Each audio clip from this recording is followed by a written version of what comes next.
오늘 우리에게 주시는 하나님의 말씀은 신약성경 누가복음 24장 24절에서 35절입니다. 이 말씀을 봉독할 때 살아계신 하나님의 음성 들으시기를 바랍니다. 또 우리와 함께 한 자 중에 두어 사람이 무덤에 가 과연 여자들이 말한 바와 같음을 보았으나 예수는 보지 못하였느니라 하거늘 이르시되 미련하고 선지자들이 말한 모든 것을 마음에 더디 믿는 자들이여, 그리스도가 이런 고난을 받고 자기의 영광에 들어가야 할 것이 아니냐 하시고, 이에 모세와 모든 선지자의 글로 시작하여 모든 성경에 쓴 바 자기에 관한 것을 자세히 설명하시니라. 그들이 가는 마을에 가까이 가매 예수는 더 가려 하는 것 같이 하시니, 그들이 강권하여 이르되 우리와 함께 유하사이다. 때가 저물어 가고 날이 이미 기울었나이다 하니, 이에 그들과 함께 유하러 들어가시니라. 그들과 함께 음식 잡수실 때에 떡을 가지사 축사하시고 떼어 그들에게 주시니, 그들의 눈이 밝아져 그인 줄 알아보더니 예수는 그들에게 보이지 아니하시는지라. 그들이 서로 말하길, 길에서 우리에게 말씀하시고 우리에게 성경을 풀어주실 때에 우리 속에서 마음이 뜨겁지 아니하더냐 하고, 곧 그때로 일어나 예루살렘에 돌아가 보니 11 제자 및 그들과 함께한 자들이 모여 있어 말하기를, 주께서 과연 살아나시고 시몬에게 보이셨다 하는지라. 두 사람도 길에서 된 일과 예수께서 떡을 떼심으로 자기들에게 알려주신 것을 말하더라. 몇 년 전 저는 고난주간을 지내면서 가까이 지내는 한 분의 장례식을 집례를 했습니다. 저를 영적인 멘토로 생각하셔서 늘 크고 작은 일을 의논해 주셨는데, 자녀들 약혼, 결혼도 주례를 부탁하셨는데 투병하시다가 세상 떠날 때 가까우니 저에게 장례 집례까지 부탁을 해왔습니다. 상당히 바쁜 주간이었지만 임종부터 시작해서 마지막 하강까지 모든 예배를 진행했었지요. 그분은 젊은 날에 전세돈을 뽑아서 사업을 시작했고, 젊은 날에 고생한 보람이 있어서 중견기업으로 발돋움을 했고요. 코스닥 상장도 마쳤고 여도의 큰 사옥도 마련을 했습니다. 그런데 모든 것이 그렇게 잘 되고 있던 시점에서 갑자기 암이 발병을 한 것입니다. 4년 정도 투병하다가 조금 호전되는가 싶더니 점점점 악화되어서 임종 직전에 이르게 되었습니다. 부인 집사님으로부터 급한 전화가 왔습니다. 곧 임종하실 것 같은데 좀 달려와 줄 수 있겠느냐. 그래서 모든 스케줄을 정리를 하고서 바로 여의도 성모병원 호스피스 완화병동에 입원해 있는 그분에게로 달려갔습니다. 벌써 의식이 없었고요. 거친 숨을 내쉬고 있었습니다. 임종 예배를 드리면서 마지막 말씀을 전하며 그분께 그렇게 이야기했습니다. 마지막까지 주님 의지하세요. 내가 여호와의 집에 영원히 거하리로다. 주님께 계속 그 기도 올려드리세요 하고 말씀을 드렸더니 의식이 없는 줄 알았는데 두 눈에서 눈물이 주르르 흐르는 것 보니까 다 듣고 계셨다는 이야기입니다. 임종 예배를 마쳤습니다.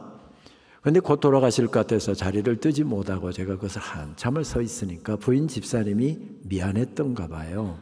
남편 손을 잡더니, 여보, 혼자 두고 갈 내가 걱정이 돼서 이렇게 생명줄 놓지 못하고 버티고 있다고 한다면, 여보, 나 걱정하지 마세요. 나 애들하고 잘 살다가 당신 가 계신 천국으로 나도 곧 달려갈 테니까 나 걱정하지 말고 그동안 수고하셨는데 천국에 가서 편히 주님 품에서 쉬세요. 그 말씀을 드리자 정말 또 거짓말처럼 눈물을 한 줄기 흘리시더니 그대로 임종을 하셨습니다. 참 성실하게 인생을 사신 분이었습니다. 회사 임원들에게까지도 회사의 회장이 세상을 떠났다고 한다면 자기들이 이런데 바쁘다고 그것도 알리지 말라고 그러고, 자녀들에게 친구들 10명 이름을 써놓고 이 친구들은 나와 평생을 달려왔고 내 죽음을 정말 슬퍼할 친구들이다. 그 친구들에게는 아무에게도 알리지 마라. 조하완 그거 다 허례의식이다. 그거 받지 마라. 세우지도 마라. 정 마음에 하시거든 국화합은 하나 놓고 하는 것은 괜찮을 거다. 큰 사업을 일군 분이었지만 그의 장례식은 초촐했고 아주 어떤 면으로 보면 초라해 보였습니다. 그렇습니다. 그렇게 아름답게 일구었던 사업도 성공도 치열하게 살았던 삶도 그리고 정말 아름다운 생각을 가지고 사셨던 것도 심지어는 은퇴하고서 노모 모시고 살려고 고향에 예쁘게 지어놓은 전원주택까지도 아무 소용이 없었습니다. 왜냐하면 죽음은 끝이기 때문에 그렇습니다. 그렇습니다. 죽음은 모든 것의 끝입니다. 오늘 누가복음 24장에서 우리가 잘 알고 있는 말씀입니다마는 엠마오로 가는 두 제자들도 그런 생각에 사로잡혀 있었습니다. 예수님께 모든 것을 걸었습니다. 장밋빛 미래로 바꿔줄 것이라고 기대했습니다. 그리고 인생에 많은 계획도 있었고 생각도 있었습니다. 그런데 예수님 그렇게 비참하게 세상을 떠나셨을 때 모든 것이 끝이었습니다. 이상한 소문을 듣기도 했습니다. 그러나 죽은 사람이 어떻게 산다는 말입니까? 믿을 수가 없어서 더군다나 선생님을 잡아 죽인 바로 그 종교 지도자들이 그 다음 차례는 자기들을 잡아 죽일 것 같은 심상치 않은 분위기 때문에 고향으로 피신해서 조금 무엇을 해먹고 살지를 생각해야 되겠다. 고향으로 피신하고 있었습니다. 이 광경을 전하면서 누가는 우리들에게 이렇게 말씀을 들려줍니다. 그날에 그들 중 둘이 예루살렘에서 25리가 되는 엠마오라 하는 마을로 내려가면서 이 모든 된 일을 서로 이야기하더라. 여기서 그날이라고 하는 시점은 바로 부활의 아침을 지칭합니다. 예루살렘이 어떤 곳이었습니까? 여기서 예루살렘 하는 그 지명은 지난 일주일 동안 예수님의 십자가 이야기와 부활 이야기로 진동했던 바로 그 자리였습니다. 그 모든 된 일이 무엇이었습니까? 하나님께서 하나님을 따라 죄악 가운데 살고 있는 이스라엘 백성들을 구원하시려고 하는 놀라운 구원 계획이 바로 이루어진 그 사건을 지칭합니다. 그 사실을 믿지 못할 사람이 있을까 싶어서 주님께서는 천사들도 동원하셨고 증인들도 동원하셨고 공간복음을 보게 되면 마지막 부분에서는 예수님이 직접 나타나셔서 이 부활의 복음을 증거합니다. 그런데 그들도 부활의 복음을 들었지만 그 이야기를 믿지 못했답니다. 누가는 그 광경을 이렇게 우리들에게 전합니다. 문득 찬란한 옷을 입은 두 사람이 곁에 섰는지라. 어찌하여 살아있는 자를 죽은 자 가운데서 찾느냐? 여기 계시지 않고 살아나셨느니라. 갈릴리에 계실 때 너희에게 어떻게 말씀하셨는지를 기억하라. 이렇게 부활의 복음이 그들에게 들려졌습니다. 그러나 그들은 믿지 못합니다. 죽음은 끝이지만 부활은 새로운 시작이었습니다. 그래서 이 사실을 받아들인 사람들은 300년 동안 그 엄중한 박해 상황 가운데서도 매주일을 부활주일로 지켰습니다.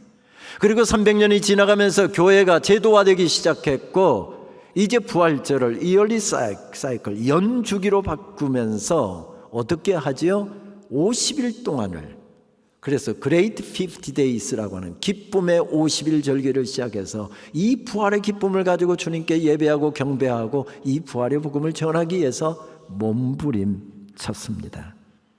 그런데 이들은 그 사실을 믿지 못했답니다.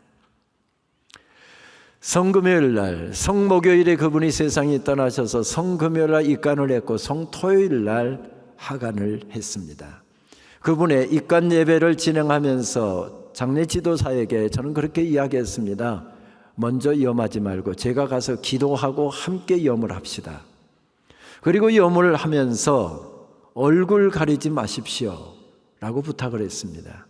그리고 시신에 수의를 입히고 모든 것이 다 준비된 다음에 얼굴에 메이크업 좀 해주세요 부탁을 했습니다. 그리고서 이제 간의 시신을 모시고 간뚜껑을 닫으려고 하길래 제가 간뚜껑 닫지 마세요. 이 목사는 도대체 무슨 부탁이 이렇게 많은지 생각했을 것 같습니다. 미국의 장례식에서 흔히 이야기하는 고인에게 얼굴을 보면서 마지막 인사를 건네는 뷰잉이라고 하는 시간을 갖기 위해서였습니다. 눈물 짓고 있는 고인의 아내, 자녀들, 형제들, 그리고 부부가 함께 모인 10가정의 친구들에게 저는 그렇게 말씀을 전했습니다. 이것이 끝입니다. 이제 간 뚜껑이 닫히면 이 땅에서 사랑하는 남편, 사랑하는 아빠, 사랑하는 친구의 얼굴을 다시는 볼 수 없을 것입니다. 이것이 마지막입니다. 오늘 나를 위해서 구원하시기에 십자가에 달려 돌아가신 예수님을 아직 모르고 있고 십자가의 피 묻은 복음을 아직 받아들이지 못했고 하나님의 은혜로 구원을 받지 못했다고 한다면, 아직 천국의 소망이 없다면 이게 마지막입니다. 이제 나오셔서 고인에게 이 땅에서의 마지막 작별 인사를 전하십시오. 정말 고마웠다고. 하지만 십자가의 보혈로 적셔진 사람들, 예수 그리스도의 부활을 믿는 사람들에게는 이것이 마지막이 아닙니다. 그 사람들은 천국에서 다시 만나게 될 것입니다. 그러니 고인에게 그렇게 인사하십시오. 천국에서 다시 만나자고. 그동안 참 애썼다고. 그렇습니다. 예수님의 부활은 이렇게 갈라놓습니다. 부활 이전과 부활 이후를 갈라놓습니다. 부활을 믿는 사람과 부활을 믿지 못하는 사람을 이렇게 갈라놓습니다. 죽음은 이 세상의 마지막입니다. 끝입니다. 그러나 부활을 믿는 사람에게는 그것이 끝이 아니라 새로운 시작입니다. 그렇습니다. 예수 그리스도의 부활은 모든 것을 완전히 바꾸어 놓습니다. 그런데 오늘 누가복음 24장에 엠마오로 가는 두 제자들은 그 예수님의 부활을 믿지 못했답니다. 예수님께서 그렇게 비참하게 십자가에 달려 돌아가신 것을 생각하면 지금도 밤잠을 이룰 수가 없습니다. 어떻게 그렇게 능력 많으신 분이 한마디 반항도 못하시고 그렇게 비참하게 생을 끝낼 수 있다는 말입니까? 그것만 생각하면 마음속에서 막 분노가 일어납니다. 그래서 그들은 예수님의 죽음에 사로잡혀 부활을 믿지 못했답니다. 그리고 어려움을 피하기 위해서 그의 고향으로 걸어가면서 그들은 서로 이야기하면서 걸어갔다는데 누가는 그 광경을 이렇게 우리들에게 전해줍니다. 그들이 서로 이야기하며 문의할 때 예수께서 가까이 이르러 그들과 동행하시나 그들의 눈이 가리워서 그인 줄 알아보지 못하거늘. 지금 힘든 인생길을 걸어가고 있는데 예수님께서 그들과 동행하셨답니다. 버리시기에 아깝지 않는 제자들과 예수님께서 동행하셨답니다. 동행이 얼마나 행복한 일입니까? 더구나 다시 사신 주님께서 그 제자들과 하루 종일 동행하셨다. 이것은 축복 중에서도 상축복입니다. 그런데 그들이 그 축복을 알아보지 못했답니다. 성경은 과학적으로 증명하려고 하지 않고 간단하게 이렇게 설명합니다. 그들의 눈이 가리워졌습니다. 아니요. 그들의 눈은 잘 작동하고 있었습니다. 여러분 아시는 것처럼 예루살렘에서 엠마로 내려가는 길은 산악지역 바위길로 내려가야 되는 길입니다. 그 길을 걸어가면서 정확하게 고향을 찾아갔답니다. 육신의 눈이 잘 작동하고 있었다는 이야기입니다. 그런데 이게 무슨 이야기입니까? 믿음의 눈이 가려워졌다는 이야기지요. 아닙니다. 그들은 이렇게 이야기합니다. 우리는 예수님께서 이스라엘을 구원할 자라고 믿었노라. 그 당시 사람들, 신학자들, 종교 지도자들의 문제가 무엇이었습니까? 수백 년 동안 예수님을 기다렸는데, 메시아를 기다렸는데, 메시아가 오셨는데 자기 생각하고 자기 뜻하고 다른 모습을 하고 있어서 예수님을 메시아로 받아들이지 못한 것, 믿지 못한 것, 그것이 그 시대의 비극이었습니다. 그런데 그 두 제자들은 그것을 믿었답니다. 얼마나 훌륭한 사람들입니까? 믿음의 눈도 아무 문제가 없었던 것 같습니다. 그런데 여러분, 예수님께서 이스라엘을 구원 못하셨습니까? 구원하셨습니다. 그 시대 사람들만 구원하셨습니까? 아닙니다. 오고 가는 시대에 예수 그리스도를 아예 구주로 영접하고 그 주님을 받아들인 사람들은 다 구원을 받게 되는 구원의 문을 활짝 열어놓으셨습니다. 근데 이게 무슨 이야기입니까? 내 생각하고 다르니까, 내 신념하고 다르니까, 내가 가지고 있는 확신하고 다르니까 십자가에 달려 우리의 구원을 완성하신 주님, 부활을 통해서 죽어도 사는 영원한 산소망을 주신 주님까지 내 생각, 내 신념하고 다르다는 것 때문에 배척하고 있습니다. 그것이 문제였습니다. 그렇습니다. 내 생각은 중요합니다. 내 신념도 중요합니다. 내 신앙관도 중요합니다. 내 철학도 중요합니다. 그러나 그것이 말씀을 앞서고 주님을 앞서게 되면 문제가 될 수밖에 없습니다. 자기 생각, 자기 신념에 사로잡혀 가고 있다 보니 걸어가고 있는 인생길은 더 힘이 들었답니다. 1856년 영국이 낳은 위대한 선교사였던 데이비드 리빙스턴은 16년 동안의 아프리카 선교여행 가운데 가장 커다란 위기에 직면을 했습니다. 선교단원들과 함께 선교여행을 계속하는 가운데 큰 호수가 그들을 가로막고 있었습니다. 석양이고 또 큰 호수다 보니 건너갈 뗏목도 만들어야 되고, 그래서 오늘은 여기서 수경합니다. 팀을 세 팀으로 나누었습니다. 한 팀은 나무를 베서 뗏목을 준비하는 것, 한 팀은 텐트를 치는 것, 한 팀은 식사를 준비하는 것, 그렇게 나누어서 열심히 준비가 거의 끝나갈 즈음인데 악명 높기로 유명한 블루마 부족이 창과 활을 겨누면서 그들을 일순간에 포위하고 들어왔습니다. 제일 먼저 그들을 알아본 원주민 진군들이 사시나무 떨듯이 떱니다. 왜냐하면 블루마 부족은 얼마나 악명이 높은지 그들과 조우했다가 지금까지 살아서 돌아간 사람이 한 사람도 없다 할 정도로 악명 높은 부족이었기 때문이었습니다. 빙 둘러싸고 계속 춤을 추고 바로 창을 던질 듯이 그렇게 이역을 하고 있습니다. 그런데 바로 공격은 해오지 않았습니다. 리빙스턴도 딱히 할 것이 없었답니다. 그래서 리빙스턴은 그의 텐트에 들어가서 그가 영국을 떠나올 때 하나님께서 주셨던 약속의 말씀을 펴서 읽습니다. 한 번, 두 번, 세 번, 9번, 10번 그 말씀을 소리내서 읽은 다음에 그 말씀에 손을 얹고 깊은 기도 가운데 들어갑니다. 그날 저녁 리빙스턴의 일기는 이렇게 기록되어 있습니다. 1856년 1월 14일 나는 이 밤 마음이 아주 안타깝다. 우리를 포위하고 있는 저 원주민들을 볼 때 이상한 비통함을 느낀다. 우리 모든 일행들은 이 밤 두려움 가운데 떨고 있다. 만약 저 원주민들이 이 밤 공격을 해온다고 한다면 우리는 어떻게 저들의 공격을 막아낼 수 있을지 그 방법을 잘 모르겠다. 그러나 나는 절대적으로 우리 주님의 약속을 믿는다. 내가 영국을 떠나올 때 내게 주셨던 우리 주님의 약속의 말씀을 나는 잊을 수가 없다. 나는 1.1핵도 의심하지 않는다. 하늘과 땅의 모든 것을 내게 주셨으니 그러므로 너희는 가서 모든 족속으로 제자를 삼아 아버지와 아들과 성령의 이름으로 세례를 주고 내가 너희에게 분부한 모든 것을 가르쳐 지키게 하라. 볼지어다 내가 세상 끝날까지 너희와 항상 함께 있으리라. 이것은 하늘과 땅의 모든 권세를 가지신 가장 위대하신 신사의 약속이다. 나는 그분의 약속을 믿는다. 내 삶의 가장 어려운 이 문제 상황 가운데서 그분이 약속하신 대로 나와 함께 하실 줄을 확실히 믿는다. 우리는 가장 위대하신 신사의 약속을 믿으며 조금도 두려워하지 않고 내일 강을 건널 것이다. 아, 이제야 내 마음이 아주 평안하구나. 하나님 감사합니다. 하나님 감사합니다.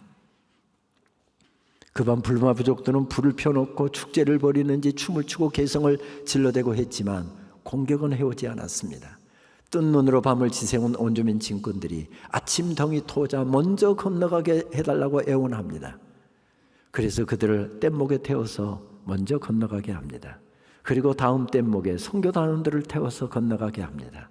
활을 쏘아도 이르지 못할 만큼 호수 중간만큼 갔을 쯤에 리빙스턴이 일어납니다. 자기를 물끄러미 바라보면서 활을 겨누고 있는 블루마 부족들에게 다가가 그는 손을 들어서 축복합니다.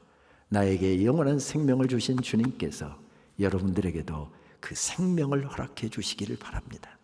언젠가 내가 다시 여러분들에게 돌아와 그 생명의 복음에 대해서 여러분과 이야기를 나누기를 원합니다. 그때까지 여러분 안녕히 계십시오. 손을 들어서 그들을 축복하고 마지막 남은 뗏목에 몸을 씻습니다. 이 두목을 놓치지 않게 해서 원주민 부족들은 바로 창과 활을 겨누면서 호수까지 첨벙첨벙 뛰어들어와 코 밑에다가 창을 겨누고 있었지만 찌르지는 않았습니다. 리빙스턴은 미소를 지으며 손을 흔들며 유유히 노를 저어갑니다.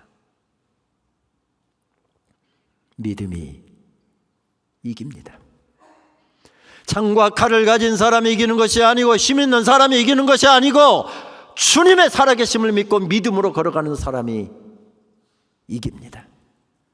이런 놀라운 믿음의 역사가 있는데도 불구하고 제자들은 그 삶을 지금 살아내지 못하고 있었습니다.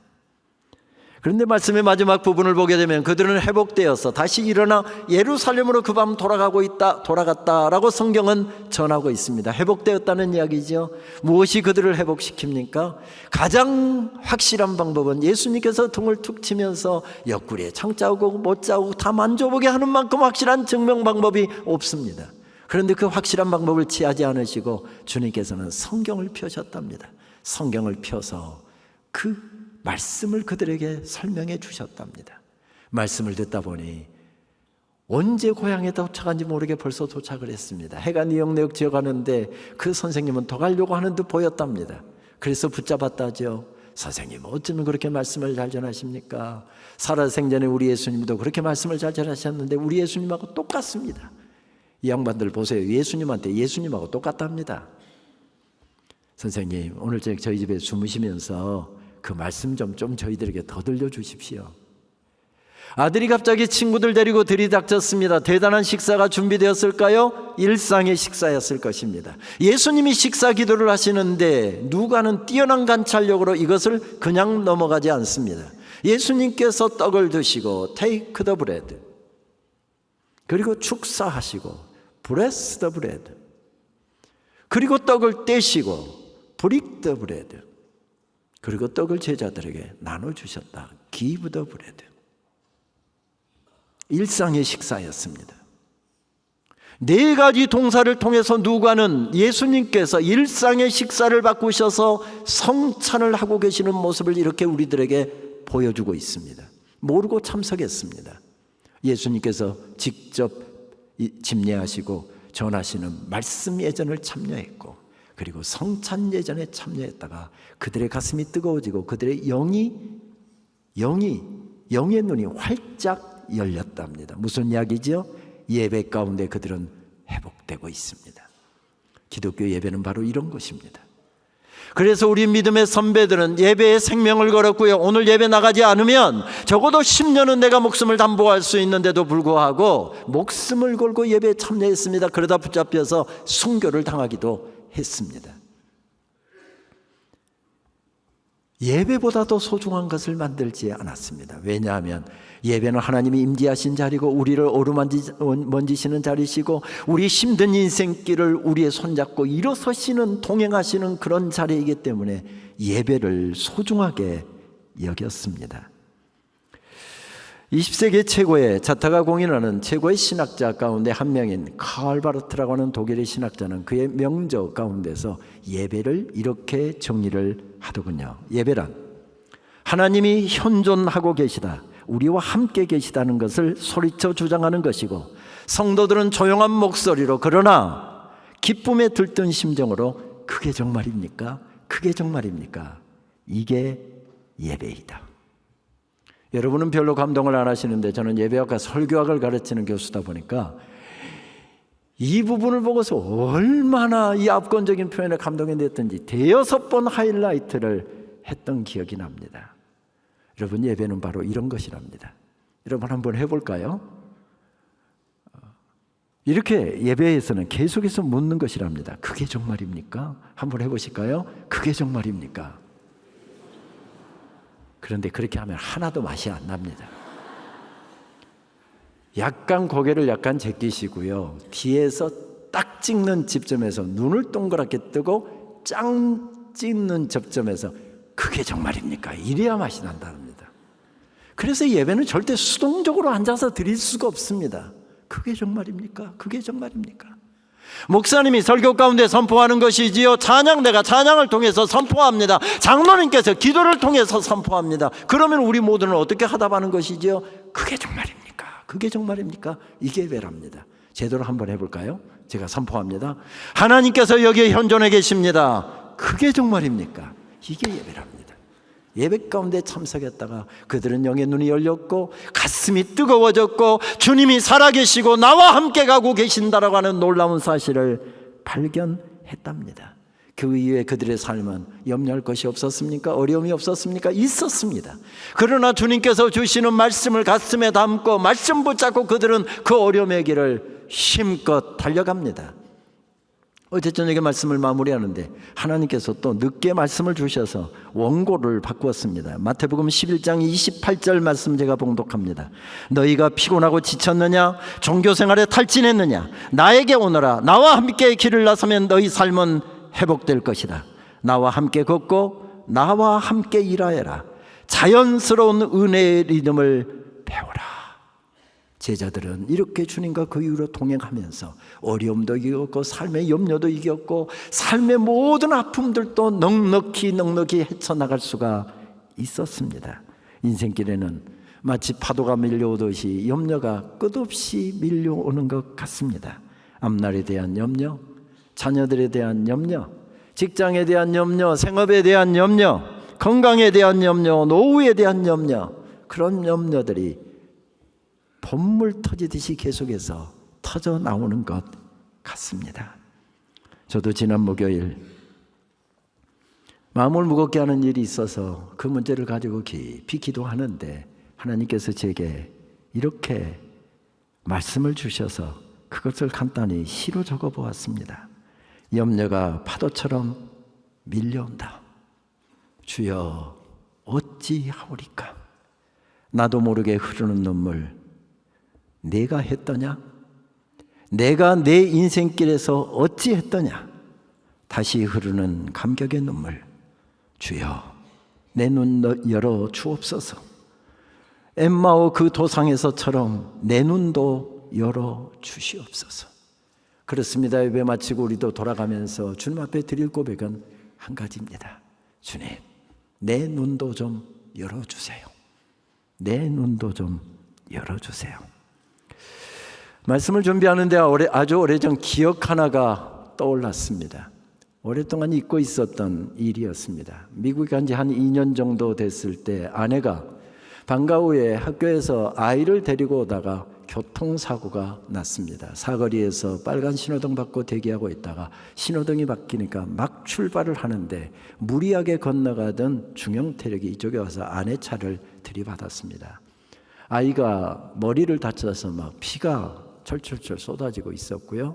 경찰에 신고해놓고 앰뷸런스가 오기를 애타게 기다리고 있었습니다. 손수건을 꺼내서 아이 이마에 피를 멈추도록 그걸 하고서 앰뷸런스를 기다리는데 경찰이 먼저 왔습니다. 와서 사고 경위를 진행하려고 하는데 아이가 워낙 우니까 말을 어떻게 할 수가 없어서 가해자인 백인 운전수하고 이야기하는 걸 보았지만 그것은 마음에도 없었습니다. 빨리 앰뷸런스가 오기를 기다리고 있는데 드디어 앰뷸런스가 왔습니다. 아이를 태우고서 에머리 대학병원으로 가자고 그렇게 아내가 소리쳤다는데 경찰이 문 닫기 전에 오더니 사인을 하고 가라면서 종이를 내밀더랍니다.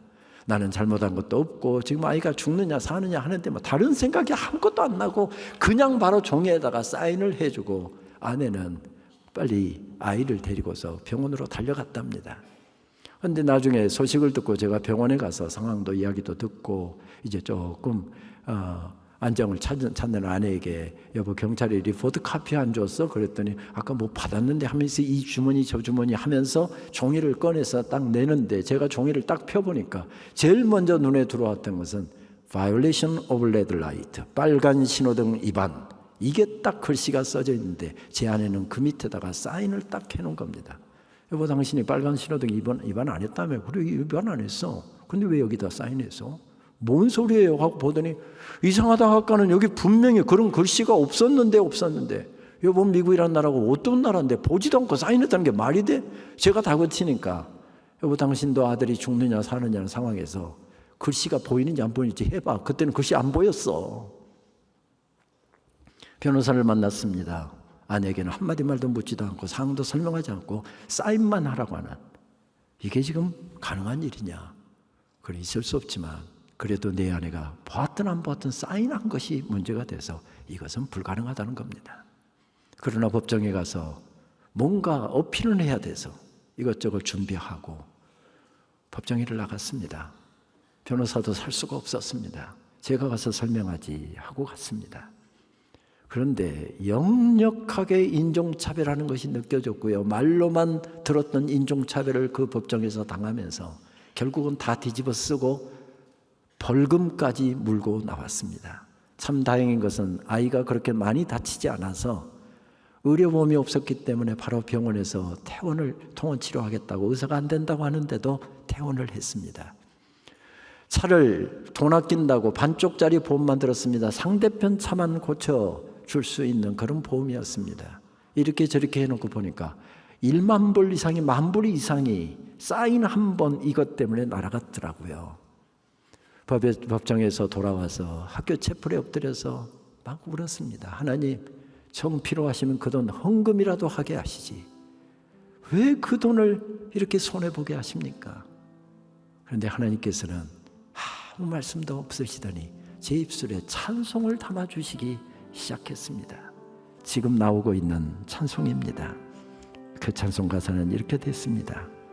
우리가 알거니와 하나님을 사랑하는 자, 그 뜻 따라 부름받은 자에겐 모든 것 합력하여 선을 이루느니라. 염려 말라, 두려 말라, 내가 너를 도우리라. 염려 말라, 두려 말라, 모든 것 다 맡겨라. 능력의 오른팔로 내가 너를 도우리라. 너는 내게 존귀한 자, 너는 나의 어여쁜 자. 내가 너의 힘이 되어주마. 너의 걱정 떨쳐내고 주님만 의지하라. 너는 내게 존귀한 자, 너는 나의 어여쁜 자. 버리지 아니하며 내가 너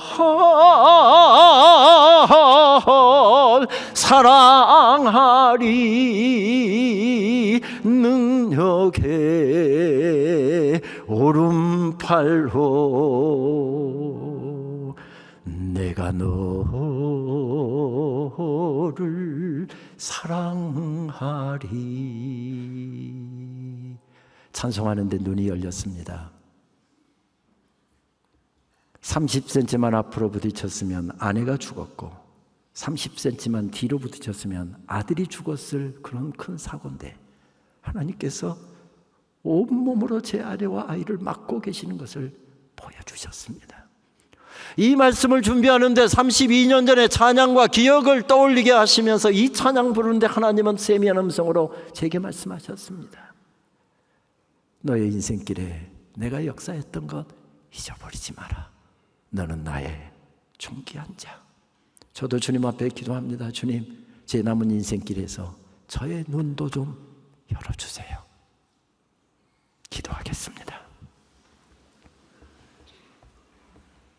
주님 나라에 가는 그날까지 주여, 우리가 믿음의 부자 되게 하시고 그 믿음으로 벌떡벌떡 일어나 감격하며 인생길 달려갈 수 있도록 주님, 우리 좀 붙잡아 주옵소서. 주님, 우리 눈 좀 열어 주옵소서. 예수님의 이름으로 기도합니다. 아멘.